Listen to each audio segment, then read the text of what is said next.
जय हिंद दोस्तों। आपका स्वागत है आपके अपने चैनल कंपटीशन ओनली पर। तो आज के इस वीडियो में पढ़ेंगे अपन प्राचीन भारत के इतिहास में दक्षिण भारत का इतिहास, जिसमें संगम काल, चेर वंश, चोल वंश, पांडव वंश और ये सभी देखेंगे। इस तरह से इन सभी को पढ़ेंगे। तो दोस्तों चैनल को सब्सक्राइब जरूर करें और वीडियो को लाइक करें। जय हिंद दोस्तों, शुरू करते हैं। तो आज की इस वीडियो में हम दक्षिण भारत के इतिहास के बारे में पढ़ेंगे। तो इससे पहले मैंने उत्तर भारत के प्राचीन इतिहास के लगभग सभी इंपोर्टेंट टॉपिक्स को कवर कर दिया है। अगर आपने उन वीडियोस को नहीं देखा तो हिस्ट्री की प्लेलिस्ट में जाकर जरूर देख लें। आज के इस वीडियो में हम दक्षिण भारत के इतिहास के बारे में पढ़ेंगे। तो पहले हम इस टॉपिक को अच्छे से पढ़ेंगे और लास्ट में प्रीवियस ईयर क्वेश्चन भी कवर करेंगे। तो पहले आप वीडियो को पूरा देखें और लास्ट में प्रीवियस ईयर क्वेश्चन जरूर अटेम्प्ट करें। तो चलिए बिना देरी किए हुए वीडियो को शुरू करते हैं। तो चलिए वीडियो की शुरुआत करते हैं। तो जो दक्षिण भारत का इतिहास रहा है ये लगभग 100 ईस्वी से लेकर 1200 ईस्वी तक रहा है, जिसे दो कालखंडों में विभाजित किया गया है। पहला है संगम काल, जिसे 100 ईस्वी से लेकर 300 ईस्वी तक माना जाता है। इसमें चेर, चोल और पांड्य राजाओं ने शासन किया। तो 100 ईस्वी से लेकर 300 ईस्वी तक जिसे कहा गया संगम काल। इसी के बारे में आज हम पढ़ेंगे। इसे अगली वीडियो में हम 500 ईस्वी से लेकर 1200 ईस्वी में जो दक्षिण भारत के अन्य राजाओं ने शासन किया, इसमें पल्लव, राष्ट्रकूट, चालुक्य और चोल राजाओं ने शासन किया। तो आप देख रहे हैं कि संगम काल में भी चोल राजाओं ने शासन किया था, बाद में पांड्य राजाओं ने इन्हें हरा दिया था। उसके बाद दोबारा 9वीं शताब्दी में इनका उदय हुआ था। तो दोबारा फिर से हम 9वीं शताब्दी में इनका दोबारा उदय हुआ था। तो दोबारा फिर इनके बारे में पढ़ेंगे जो महत्वपूर्ण राजा है। तो पहले आज हम संगम काल के बारे में पढ़ेंगे। तो 100 ईस्वी से लेकर 300 ईस्वी तक को संगम काल कहा जाता है, जिसमें चेर, चोल और पांड्य राजाओं ने शासन किया। तो पहले हम इसे पढ़ेंगे। इससे अगली वीडियो में हम जो दक्षिण भारत के अन्य राजवंश है, पल्लव, राष्ट्रकूट, चालुक्य और चोल, इनके बारे में पढ़ेंगे। तो चलिए संगम काल के बारे में पढ़ना शुरू करते हैं। तो सबसे पहले तो जानिए संगम का अर्थ क्या है। तो संगम संस्कृत भाषा का एक शब्द है जिसका अर्थ है सभा। तो संगम काल का समय काल 100 ईस्वी से लेकर 300 ईस्वी के मध्य माना जाता है और प्राचीन काल में तमिल कवियों के द्वारा सभाओं का आयोजन किया जाता था और इन्हीं कवियों के द्वारा सभा में कई तमिल साहित्य की रचना की गई और इन्हीं तमिल साहित्य को संगम साहित्य भी कहा जाता है। तो प्राचीन काल में कई तमिल कवियों द्वारा सभाएं की जाती थी और इन सभाओं में कई तमिल साहित्यों की रचना की गई और इन्हीं तमिल साहित्यों से हमें इस काल के बारे में जानकारी मिलती है। तो इसीलिए इसे संगम काल कहा जाता है। तो आप समझ गए ना कि जो संगम है इसका अर्थ है सभा।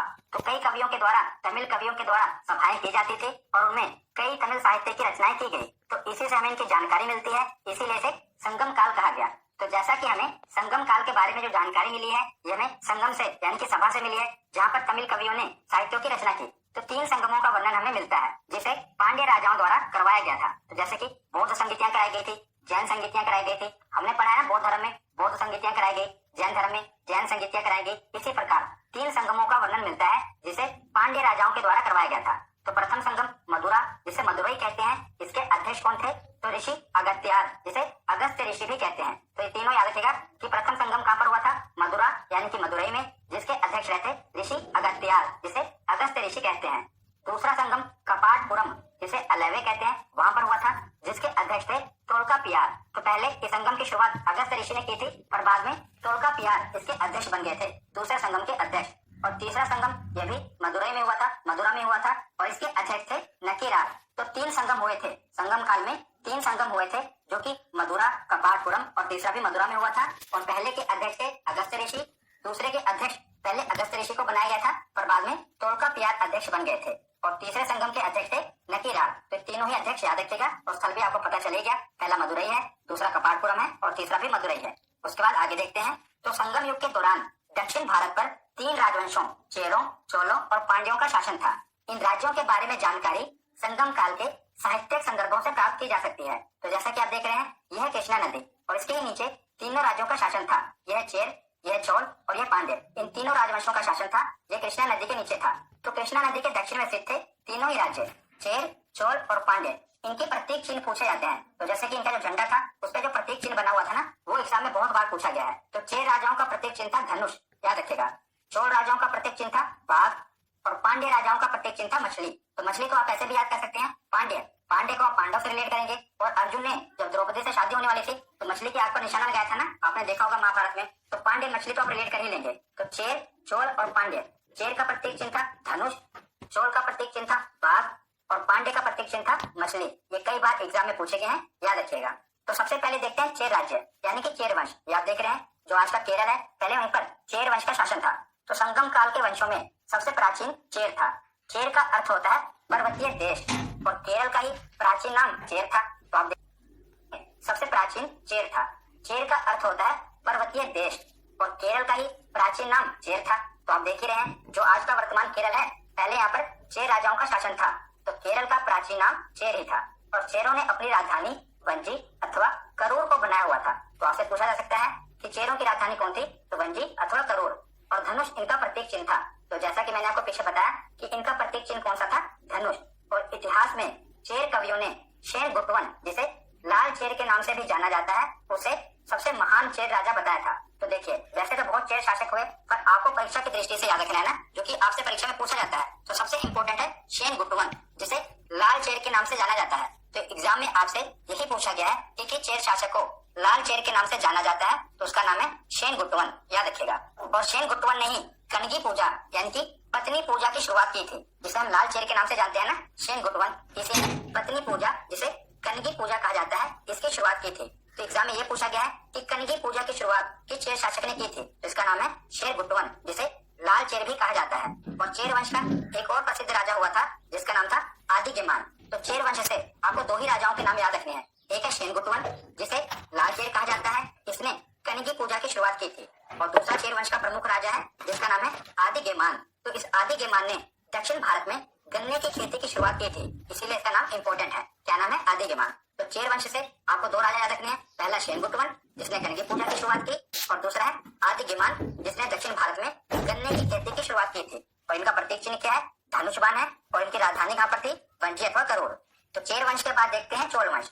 तो दक्षिण भारत के इतिहास में चोल वंश बहुत ही प्रसिद्ध था और चोल वंश का इतिहास 3री शताब्दी में देखने को मिलता है। बाद में पांड्यों की शक्ति के कारण इनका पतन हो गया था। तो पांड्यों ने इनको हराकर अपना मंत्री या सामंत बना लिया था, पर बाद में फिर से 9वीं शताब्दी में इनका दोबारा उदय हुआ। मैंने आपको बताया ना, इनका दोबारा उदय हुआ था। और जो प्रसिद्ध चोल राजा थे, जो महत्वपूर्ण चोल राजा थे, वो हमें अगली बार जब 9वीं शताब्दी में इनका उदय हुआ था, तो वहां पर हमें पांड्यों ने इनको हराकर अपना मंत्री या सामंत बना लिया था। और बाद में फिर से 9वीं शताब्दी में इनका दोबारा उदय हुआ। मैंने आपको बताया ना, इनका दोबारा उदय हुआ था। और जो प्रसिद्ध चोल राजा थे, जो महत्वपूर्ण चोल राजा थे, वो हमें अगली बार जब 9वीं शताब्दी में इनका उदय हुआ था, तो वहां पर हमें बहुत ही प्रसिद्ध चोल राजा देखने को मिलेंगे। यहाँ पर भी दो प्रमुख चोल राजा हैं, उनके बारे में हम पढ़ेंगे। तो चोल वंश का इतिहास 3री शताब्दी में देखने को मिला है और पांड्यों की शक्ति के कारण इनका पतन हो गया और 9वीं शताब्दी में इनका फिर से उदय हुआ। ये आप देख रहे हैं, यहाँ पर चोल राजाओं का शासन था। तो चोल वंश के बारे में जो प्रथम जानकारी मिली है, ये पाणिनि की रचना अष्टाध्यायी से मिली है। तो पाणिनि की रचना है ना अष्टाध्यायी, तो इसी से हमें चोल वंश के बारे में जानकारी मिली है। तो चोलों ने मंतूर, उरयूर और तंजावुर को, बाद में इन्होंने अपनी राजधानी तंजावुर को बना लिया था। पहले इनकी राजधानी मंतूर थी, फिर इन्होंने उरयूर को बनाया और बाद में तंजावुर को इन्होंने अपनी राजधानी बनाया था। तो ज्यादातर जो आप देख रहे हैं तमिलनाडु का जो एरिया है ना, वहीं पर चोल वंश का शासन था। और चोलों का प्रतीक चिन्ह क्या था, तो चोलों का प्रतीक चिन्ह था बाघ। ये बहुत ही इंपॉर्टेंट है, याद रखिएगा। प्रतीक चिन्ह से कई बार एग्जाम में प्रश्न बना है। हमने पीछे पढ़ा था चेरों का प्रतीक चिन्ह क्या था, धनुष, और चोल का प्रतीक चिन्ह क्या था, तो इनका प्रतीक चिन्ह था बाघ। तो चोल वंश में हमें सिर्फ दो राजाओं के बारे में पढ़ना है। दोबारा जब इनका 9वीं शताब्दी में उदय हुआ ना, उसमें जो प्रमुख राजा थे उसमें हमें देखने को मिले हैं। पर अभी 3री शताब्दी तक सिर्फ दो ही प्रमुख शासक हैं जिनके बारे में हमें पढ़ना है। पहले हुए करिकाल और दूसरे का नाम है एलारा। तो दो प्रमुख शासक हैं, इन्हीं के बारे में हमें पढ़ना है। तो जो करिकाल थे, ये चोलों का पहला महानतम शासक था और कावेरी नदी के किनारे 160 किलोमीटर बांध का निर्माण करवाया था करिकाल ने। ये बहुत बार एग्जाम में पूछा गया है कि किस चोल शासक ने कावेरी नदी के किनारे बांध का निर्माण करवाया था, तो इनका नाम था करिकाल। इन्होंने ही कावेरी नदी के किनारे 160 किलोमीटर बांध का निर्माण करवाया था। प्रसिद्ध कुहार बंदरगाह, जिसे कावेरी पट्टनम बंदरगाह कहा जाता है, इसका निर्माण सबसे पहले करिकाल ने ही करवाया था, जो कि चोल वंश का प्रमुख राजा था। दूसरा प्रमुख शासक है एलारा। तो एलारा ने क्या किया था, तो एलारा ने श्रीलंका को जीतकर उस पर 50 वर्षों तक शासन किया था। तो इसीलिए आप याद रखिएगा, जो एलारा था इसने श्रीलंका को जीत लिया था और 50 वर्षों तक श्रीलंका पर शासन किया था। और करिकाल ने क्या किया था, तो करिकाल ने कावेरी नदी के किनारे 160 किलोमीटर बांध का निर्माण करवाया था। जिनके हमें सिर्फ दो राजाओं के बारे में पढ़ना है। दोबारा जब इनका 9वीं शताब्दी में उदय हुआ ना, उसमें जो प्रमुख राजा थे उसमें हमें देखने को मिले हैं। पर अभी 3री शताब्दी तक सिर्फ दो ही प्रमुख शासक हैं जिनके बारे में हमें पढ़ना है। पहले हुए करिकाल और दूसरे का नाम है एलारा। तो दो प्रमुख शासक हैं, इन्हीं के बारे में हमें पढ़ना है। तो जो करिकाल थे, ये चोलों का पहला महानतम शासक था और कावेरी नदी के किनारे 160 किलोमीटर बांध का निर्माण करवाया था करिकाल ने। ये बहुत बार एग्जाम में पूछा गया है कि किस चोल शासक ने कावेरी नदी के किनारे बांध का निर्माण करवाया था। तो इनका नाम था करिकाल। इन्होंने ही कावेरी नदी के किनारे 160 किलोमीटर बांध का निर्माण करवाया था। प्रसिद्ध पुहार बंदरगाह, जिसे कावेरी पट्टनम बंदरगाह कहा जाता है, इसका निर्माण सबसे पहले करिकाल ने ही करवाया था, जो कि चोल वंश का प्रमुख राजा था। दूसरा प्रमुख शासक है एलारा। तो एलारा ने क्या किया था? तो एलारा ने श्रीलंका को जीतकर उस पर 50 वर्षों तक शासन किया था। तो इसीलिए आप याद रखिएगा, जो एलारा था इसने श्रीलंका को जीत लिया था और 50 वर्षों तक श्रीलंका पर शासन किया था। और करिकाल ने क्या किया था? तो करिकाल ने कावेरी नदी के किनारे 160 किलोमीटर बांध का निर्माण करवाया था। तो ये 2 चोल वंश के राजा थे जिनके बारे में हमें पढ़ना था। उसके बाद देखते हैं पांड्य साम्राज्य। तो पांड्य वंश की प्रथम जानकारी हमें मैगस्थनीज की पुस्तक इंडिका से मिलती है। इंडिका पुस्तक लिखी थी ना मैगस्थनीज ने, तो वहीं से हमें पांड्य साम्राज्य के बारे में जानकारी मिलती है। ये आप देख रहे हैं, यहीं पर पांड्य साम्राज्य था। तो पांड्य राजाओं ने ही तीनों संगमों का आयोजन किया था। हमने पढ़ा था ना, जो 3 संगम हुए थे उनका जो आयोजन किया गया था वो किसके द्वारा किया गया था? पांड्य राजाओं के द्वारा किया गया था। तो पांड्य वंश मात्र सत्तात्मक था। ये बहुत ही इंपॉर्टेंट है। पांड्य वंश कैसा था? ये मात्र सत्तात्मक था। इसकी राजधानी मदुरै, जिसे मदुरै भी कहा जाता है, तो इसकी राजधानी कौन सी थी? मदुरै। और इनका प्रतीक चिन्ह कौन सा था? तो मैंने आपको शुरुआत में ही बताया था कि पांड्य राजाओं का प्रतीक चिन्ह था मछली। और इस वंश का सबसे प्रसिद्ध शासक एक ही हुआ है, जिसका नाम है नोडियोन। बस एक ही शासक के बारे में आपको पढ़ना है। और जितनी बार भी प्रीवियस ईयर क्वेश्चन पूछा गया है, आप देखेंगे एक ही पांड्य राजा के बारे में पूछा गया है, उसका नाम है नोडियोन, क्योंकि इसने समुद्र पूजा की शुरुआत की थी। इसलिए आपसे ये पूछा जाता है कि कौन से पांड्य राजा ने समुद्र पूजा की शुरुआत की थी, तो उसका नाम है नोडियोन। अभी हमने पीछे पढ़ा था कि कौन सा चेर शासक ने कनगी पूजा यानी कि पत्नी पूजा की शुरुआत की थी, तो उसका नाम क्या था? शेनगुट्टवन। शेनगुट्टवन ने कनगी पूजा यानी कि पत्नी पूजा की शुरुआत की थी। और यहाँ पढ़ रहे हैं पांड्य राजा नोडियोन ने समुद्र पूजा की शुरुआत की है। तो दोनों ही याद रखेगा, कौन से राजा? नोडियोन ने, इसने समुद्र पूजा की शुरुआत की थी। और यह राज्य मोतियों के लिए काफी प्रसिद्ध था, इसीलिए इसका व्यापार विदेशों से, रोम से काफी होता था। तो कौन सा राज्य मोतियों के लिए काफी प्रसिद्ध था? पांड्य साम्राज्य मोतियों के लिए काफी प्रसिद्ध था। और आगे चलकर हम देखते हैं कि 5वीं शताब्दी के अंत में पांड्यों की शक्तियां क्षीण हो गई थी और ये साम्राज्य खत्म हो गया था। तो पांड्य साम्राज्य से हमें 4 चीजें याद रखनी है। पहला तो ये कि ये वंश मात्र सत्तात्मक था। दूसरा, इसकी राजधानी मदुरै थी। तीसरा, इसका प्रतीक चिन्ह मछली था। और चौथा, कि सबसे प्रसिद्ध शासक नोडियोन था, जिसने समुद्र पूजा की शुरुआत की थी। और ये भी याद रख लीजिएगा कि यह राज्य मोतियों के लिए काफी प्रसिद्ध था। तो आगे हम संगम काल के कुछ प्रमुख साहित्य देख लेते हैं, जो कि आपसे एग्जाम में पूछे जाते हैं। तो पहला है तोल्काप्पियम। इसकी रचना किसने की थी? तो इनके कवि का नाम था तोल्काप्पियर। तो तोल्काप्पियम ग्रंथ की रचना की थी तोल्काप्पियर ने। और दूसरा प्रमुख साहित्य है शिल्पाधिकारम। तो शिल्पाधिकारम की रचना की थी इलांगो आदिगल ने। और जो शिल्पाधिकारम ग्रंथ है ये बौद्ध धर्म से संबंधित है। तो ये भी आपसे एग्जाम में पूछा गया है, ये बौद्ध धर्म से संबंधित है। कौन सा? शिल्पाधिकारम, जिसकी रचना इलांगो आदिगल ने की थी। तो अगर आपसे पूछा जाए कि संगम काल का सबसे प्रमुख साहित्य कौन सा है, तो वो है तोल्काप्पियम। ये संगम काल का सबसे प्रमुख साहित्य है, जिसकी रचना तोल्काप्पियर ने की थी। और दूसरा साहित्य है जो कि बौद्ध साहित्य है, शिल्पाधिकारम, जिसकी रचना इलांगो आदिगल ने की थी। और तमिलों के प्रमुख देवता कौन थे? तो तमिलों के प्रमुख देवता थे मुरुगन स्वामी। कौन थे? मुरुगन। ये तमिलों के प्रमुख देवता थे। तो यहाँ पर हमारा थ्योरी सेक्शन कंप्लीट होता है। अब हम प्रीवियस ईयर क्वेश्चन देखते हैं। तो पहला प्रश्न है कि लाल चेर के नाम से प्रसिद्ध वह चेर शासक कौन था जिसने कनगी पत्नी के मंदिरों का निर्माण करवाया था? तो लाल चेर के नाम से कौन सा चेर शासक मशहूर था जिसने कनगी पूजा की शुरुआत की थी? तो इसका सही जवाब है ऑप्शन सी, शेनगुट्टवन। अगला प्रश्न है तमिल भाषा के शिल्पाधिकारम नामक गौरव ग्रंथ किससे संबंधित है? तो मैंने आपको बताया था ना कि बौद्ध धर्म से संबंधित है, तो इसका सही जवाब होगा ऑप्शन बी। अगला प्रश्न है कि निम्न में कौन संगम युगीन व्याकरण रचना सर्वाधिक महत्वपूर्ण रचना मानी गई है? तो संगम काल का सबसे महत्वपूर्ण साहित्य कौन सा था? इसका सही जवाब है तोल्काप्पियम, ऑप्शन सी इसका सही जवाब होगा। अगला प्रश्न है कि निम्नलिखित राजवंशों में किसका उल्लेख संगम साहित्य में नहीं हुआ है? तो आप बताइए कि संगम काल में कौन से राजवंश का उल्लेख नहीं हुआ है? तो चेर, चोल और पांड्य, इन 3 राजवंशों का उल्लेख हुआ है और कदंब इसका उल्लेख नहीं हुआ है। तो इसका सही जवाब है ऑप्शन ए। अगला प्रश्न है कि किस संगम युगीन राज्य के संरक्षण में तीनों संगमों का आयोजन किया गया था? तो तीनों संगमों का आयोजन पांड्य राजवंश के संरक्षण में किया गया था। तो इसका सही जवाब है ऑप्शन सी। अगला प्रश्न है पुवर या कावेरी पट्टनम, इस बांध की स्थापना किसने की थी? तो बताइए इसकी स्थापना किसने की थी? तो मैंने आपको बताया था इसकी स्थापना कारिकाल ने की थी। तो इसका सही जवाब क्या होगा? ऑप्शन ए, चोल शासक कारिकाल ने ही कावेरी नदी के किनारे बांध का निर्माण करवाया था।